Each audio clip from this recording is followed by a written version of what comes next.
In this video, you're going to learn how to sew the 3 most common types of buttons: the 2-hole, the 4-hole, and the shank. Hi, I'm Alexa, author of Sewing for Kids, and this is my channel, Alexa Teach Me How to Sew. The goal is to teach you how to sew while making cute and trendy projects. If you're interested in that, please like and subscribe. First, we're going to gather our materials. You're going to need a project that you need to sew a button onto. So, an old shirt that's missing a button, or something like a clutch you made that needs a button. A button, we have a 4-hole here, a 2-hole, and a shank. A coordinating polyester thread. I'm going to use a contrasting color so that you can see what I'm doing a bit more clearly. A needle, a pair of scissors to cut your thread, a pencil, fabric marker, or chalk to mark where your button's going to go. There's a link for the supplies in the description box below. Let's start with the 2-hole button. First, you're going to take a piece of thread and cut it about 18 inches or a little bit longer than your arm. Thread your needle and match up the ends of the threads. Tie a knot at the end of the 2 threads. We're going to start by marking where we want our button to go. So for this, I'm making a tiny little clutch. I'm going to take my pencil and I'm going to mark through my buttonhole that I created where I'm going to place my button. Open up the flap, and now I'll start stitching. You are going to now go in where my mark is, right here. I'm going to scoop up some fabric and pull my thread through. Before I pull my thread all the way through, I'm going to separate the threads before the knot and put my needle through those threads, like this.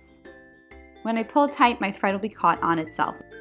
This is going to secure the knot so it won't slip through the fabric. Now find your button and go through the back of the button through one of the holes. It doesn't matter which hole you come up through each time, as long as you go through the opposite hole when you go back down, then your button will be secure. Next, go through the front of the button through the opposite hole. And in the same exact spot, scoop up some more fabric and tighten this thread slowly, adjusting the button as you pull. Come back up through the bottom of the button. Now I'm going to go through the opposite hole. And this time, I'm going to go through the back of the fabric, like this. I'm going to poke the needle back up through the fabric and go through one of the holes, and then come back down through the other hole. Now I've made about 3 loops over the button. I'm going to do one more to make sure it's super secure. Back up through the back and down through the front. Now there's different methods here.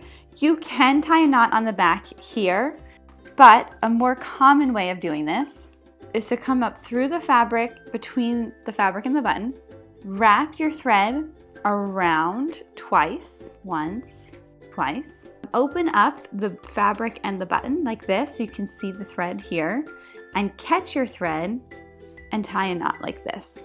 So I go through my loop and pull tight. Catch my thread, go through the loop and pull tight. Catch my thread one last time, so I'm doing this 3 times. Go through my loop, pull tight. Cut my thread. Now we have a really secure 2-hole button.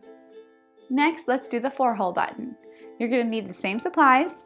This time I'm going to be sewing the button onto my shirt. I lost a button on my sleeve. And as you can see, there's holes where the button was originally sewn, so I know exactly where my button is supposed to go.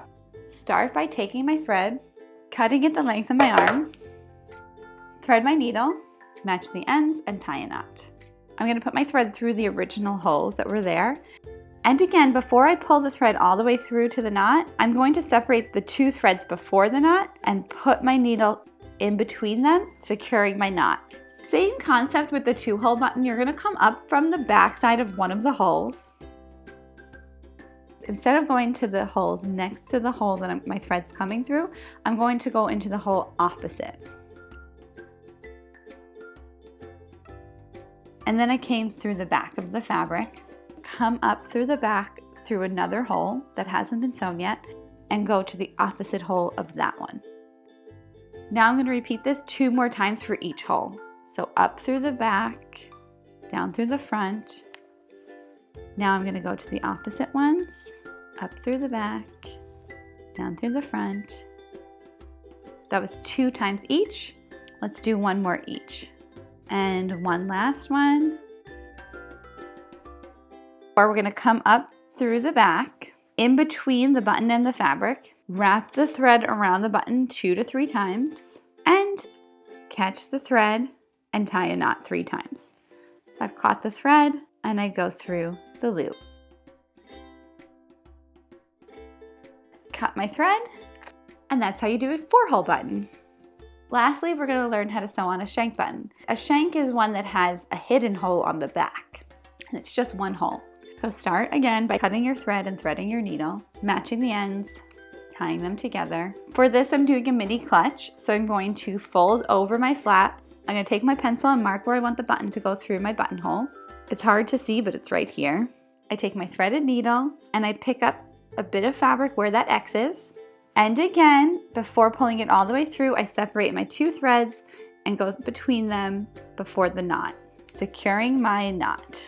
Now, this is pretty straightforward. We just have to go through the hole and then through the fabric again in the same spot.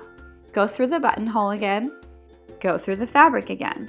Repeat this so that you have about 5 to 6 stitches through the button. Through the button, through the fabric. It's 3 for me. Through the button, through the fabric. Through the button, through the fabric. Now, this feels pretty secure for me. So, wrap the thread around the button 2 to 3 times. Pick up some of those threads with my needle. And before pulling the needle all the way through, going through my loop. 1, 2, 3. Cut my thread. And there you go, a shank button. Thank you so much for watching. If you got something out of this, please make sure that you like it. And if you'd like to see more like it, hit that subscribe button and check out my other videos. And I'd love to hear what you thought of this video or any requests for future projects in the comments below.